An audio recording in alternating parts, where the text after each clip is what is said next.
نثار میں تیری گلیوں پہ اے وطن کے جہاں، نثار میں تیری گلیوں پہ اے وطن کے جہاں، چلی ہے رسم کے کوئی نہ سر اٹھا کے چلے، نثار میں تیری گلیوں پہ۔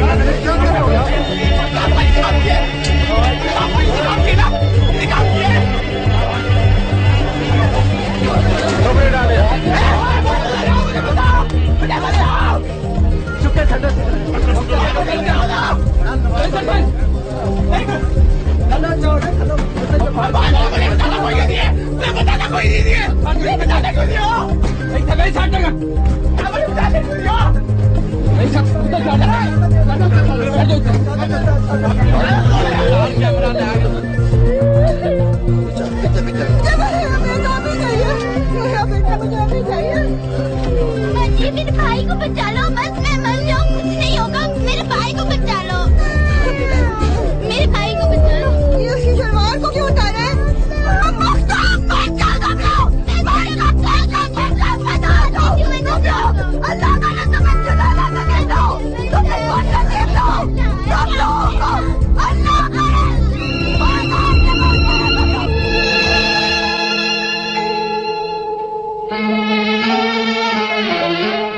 نثار میں تیری گلیوں پہ اے وطن کے جہاں، نثار میں تیری گلیوں پہ اے وطن کے جہاں، چلی ہے رسم کے کوئی نہ سر اٹھا کے چلے، نثار میں تیری گلیوں پہ۔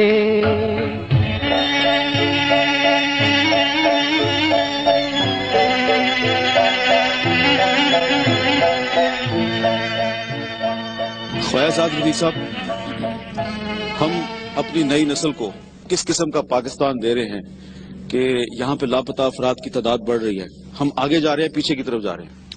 بسم اللہ الرحمن الرحیم۔ ابھی بات ہو رہی ہے اس بزرگ خاتون کی جو بیچاری اپنی جان سے گزر گئی ہیں۔ میر صاحب، آپ کو پتہ ہے میں تو خود ستم رسیدہ ہوں، اور میں انہی کی کسٹڈی میں تھا مشرف کے بہادر جوانوں کی، جب میری والدہ کا کڈنی فیلئر ہو گیا اس لیے کہ انہیں پتہ لگا کہ مجھے فزیکل ٹارچر کیا گیا ہے۔ میرا خیال ہے انہیں شرم آنی چاہیے، انف از انف، اور یہ پاکستان کی مزید جاگ ہنسائی نہ کروائیں۔ جو لوگ بھی ہیں وہ پورے ادارے کی بدنامی کا باعث بن رہے ہیں، چھوٹی چھوٹی معصوم بچیاں ہیں، خواتین ہیں، بزرگ ہیں۔ اگر ان کے جو پیارے جو انہوں نے گرفتار کیے ہیں، اگر ان کا کوئی گناہ یا قصور ہے تو یہ ان کی ذمہ داری ہے کہ ان کو پاکستان کے قوانین کے تحت ان کو ٹرائل کریں، انہیں عدالتوں میں پیش کریں، کوئی قانون تو ان پر کوئی ضابطہ لاگو ہونا چاہیے، ورنہ پھر دنیا جو کہتی ہے کہ بہت منہ زور ہیں، کسی کے کنٹرول میں نہیں ہے، وہ بات سچ ثابت ہوگی، اور یہ irreparable لاس ہوگا ان کے لیے بھی اور پاکستان کے لیے بھی۔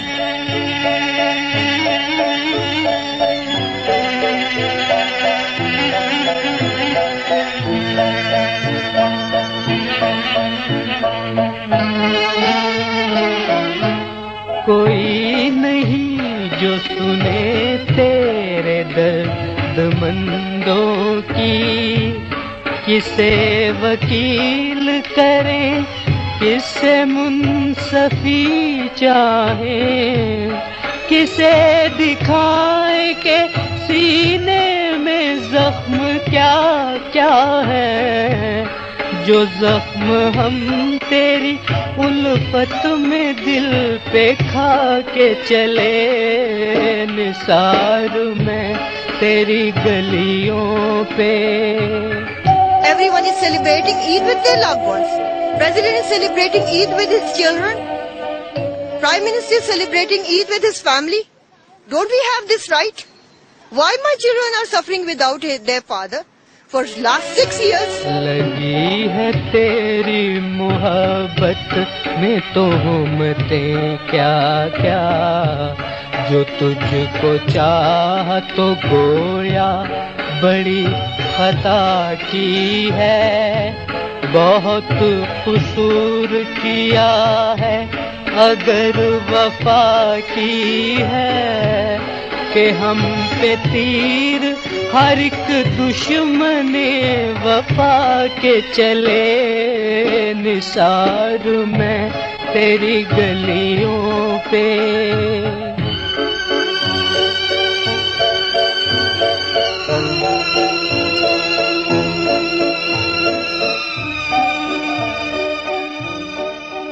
جب مسنگ پرسن کا کیس آیا، میرے جیسا آدمی جس کا کسے، میں ہر مرتبہ رویا، اس عدالت میں بیٹھ کے رویا۔ بات بڑی، یہ جو ایک فرض چھوٹا ہے 3 سال 10 مہینے، یعنی کہ 3 سال 10 مہینے آپ نے کسی آدمی کو جیل میں رکھا، اللہ جانے کس حال میں رکھا، جس کے خلاف سیدھے سے کوئی کیس ہی نہیں ہے۔ اس سے بڑا ظلم کوئی ہو سکتا ہے؟ اس کے باوجود آپ لوگ کہتے ہیں کہ اس ملک میں کوئی بہت اچھا آپ سسٹم چلا رہے ہیں۔ تو یہ مسنگ پر مجھے ایسا لگتا ہے کہ یہ جو کچھ بھی اب ہو رہا ہے، میں نام لیے بغیر کہتا ہوں، اصل مسئلہ شاید وہاں پر ہے، یہ مسنگ پرسن کا مسئلہ ہے، کیونکہ ابھی وہ چیپٹر کلوز نہیں ہوا۔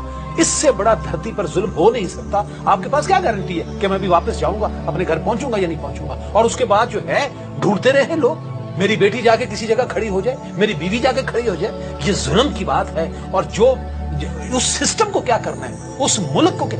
ایک چھوٹا سے آخری میں ایک سینٹنس بتاؤں گا۔ ایک دن وہ ایک عورت جس کا بچہ ابھی تک نہیں ملا، اس نے ایک بات کہی، خدا کی قسم، اس نے ایسے چادر اٹھائی، ململ کا دوپٹہ تھا، گرمی زیادہ تھی، اس نے رو رو کے کہا، اس نے کہا جج صاحب میرا بچہ دے دیں، میں اس ملک سے چلی جاؤں گی۔ اگر آج تجھ سے جدا ہے تو کل ملیں گے ہم، یہ رات بھر کی جدائی تو کوئی بات نہیں، یہ 4 دن کی خدائی تو کوئی بات نہیں، بہت غرور سے ظالم جسے منا کے چلے، نثار میں تیری گلیوں پہ، اے وطن کے جہاں چلی ہے رسم کے، کوئی نہ سر اٹھا کے چلے، نثار میں تیری گلیوں پہ۔ میں کیسے یہ بات نہ کہوں کہ اس شہر کے اندر نوجوانوں کو اغوا کیا گیا ہے۔ اغوا کار کون تھے؟ جو لوگ اغوا کرتے ہیں ان کو لوگ چور کہتے ہیں، ان کو ڈاکو کہتے ہیں، ان کو حریص اور لالچی کہتے ہیں، ان کے لیے نت نئی گالیاں نکالتے ہیں۔ کاش یہ سارے ڈاکو ہی ہوتے، یہ فوجی نہ ہوتے، یہ ایجنسیوں کے لوگ نہ ہوتے۔ ہمیں حیا آتی ہے کہ ہماری ایجنسیوں کے لوگ ہمارے نوجوانوں کا اغوا کرتے ہیں۔ شکیل ترابی کا بیٹا ابھی تک اس کے ویئر اباؤٹس معلوم نہیں ہے۔ خدا کرے ان فوجیوں کے بیٹوں کے ساتھ بھی، اغوا کرنے والوں کے ساتھ بھی اللہ تعالیٰ وہی سلوک کرے۔ میں کوئی بددعا نہیں دے رہا، جو انہوں نے کیا ہے وہ ان کے سامنے آئے، یہ بھی رسوا ہو، یہ بھی بدمعاشی کرنے کے نتیجے میں حالات کی خرابی، یہ رو رو کر اس دنیا کے اندر حالات کی خرابی کو دیکھیں۔ ویسے تو جو حالات کی خرابی 1971 میں اس فوج نے دیکھ لی ہے، اس کے بعد کسی مزید بددعا کی ضرورت نہیں ہے۔ اس لیے کہ امت مسلمہ، ہماری جو تاریخ ہے مسلمانوں کی، ہر ماں اپنے بچے کو ہمیشہ یہی سمجھاتی رہی ہے کہ بیٹا غازی بنو گے یا شہید، کہ مسلمان ان 2 کے علاوہ کچھ نہیں ہوتا۔ لیکن 1971 میں ہم نے بتایا نہ غازی نہ شہید، صرف فوجی، ہتھیار ڈالنے والے، لاکھوں 90,000 کی تعداد میں بھارت کی قید میں جانے والے، نہ غازی نہ شہید، صرف فوجی۔ یہ ذلت اور رسوائی اس وجہ سے کہ تم ماشاء اللہ لگاتے ہو۔ مجھے اور ان لوگوں کو کمزور سمجھ کر ہمارے بچوں کو اٹھانا، ان پر ظلم کی نئی نئی شکلیں ایجاد کر کے ایذا پہنچانا، بھارت کی فوج کاش یہ کام کر رہی ہوتی اور ہم کہتے کہ دشمن نے ہمارے ساتھ یہ کیا ہے۔ لیکن قرے فال نکالا جائے تو زبان پہ بارے رہا، یہ کس کا نام آیا؟ اپنی ایجنسیوں کے لوگ، اپنی فوجی سامنے آتے ہیں، بے گناہ لوگوں کو پکڑنے والے، معصوم لوگوں پر ظلم کرنے والے، اور گناہ گاروں کو اسکاٹ فری، گناہ گاروں کو وزیر داخلہ بنا دیتے ہیں، گناہ گاروں کو ملک کا صدر بنا دیتے ہیں، چوروں اور لٹیروں کو جنہوں نے کروڑ ڈالر باہر کے بینکوں میں رکھے ہوئے ہیں، ان کو ہماری گردنوں پر سوار کرا دیتے ہیں، اور امانت و دیانت کا پیکر اور پاکستان کا مطلب کیا، لا الہ الا اللہ کہنے والوں کو، فرزندان توحید کو، ان کے ساتھ اذیت ناک سلوک کرنا۔ اگر فوجیوں اور ایجنسیوں نے یہ سمجھا ہے کہ یہ تقریریں فضاؤں کے اندر گم ہو جائیں گی، یہ تقریریں فضاؤں میں گم نہیں ہوتی۔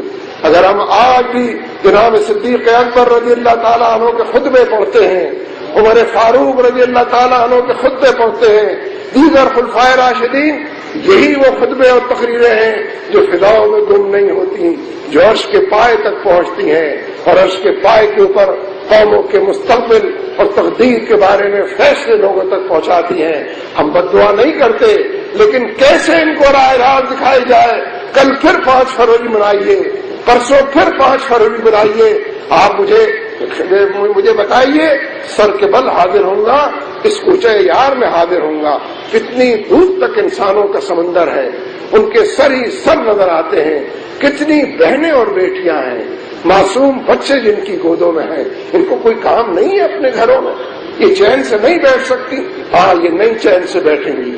تم نے بے چین کیا ہے، اے زرداری اور کیانی اور گیلانی، تم نے کشمیریوں کو بے چین کیا ہے، تم نے پاکستانیوں کو بے چین کیا ہے، تم نے ہمارا جینا حرام کیا ہے۔ مجھے بتاؤ، شکیل ترابی اور اس کی بیوی یعنی بیٹے کی ماں اور باپ کیسے سکون کی نیند سو سکتے ہیں؟ ان کا جگر گوشہ تم نے چھینا ہے۔ خدا کرے تمہارے جگر گوشے بھی اسی طرح تم سے چھین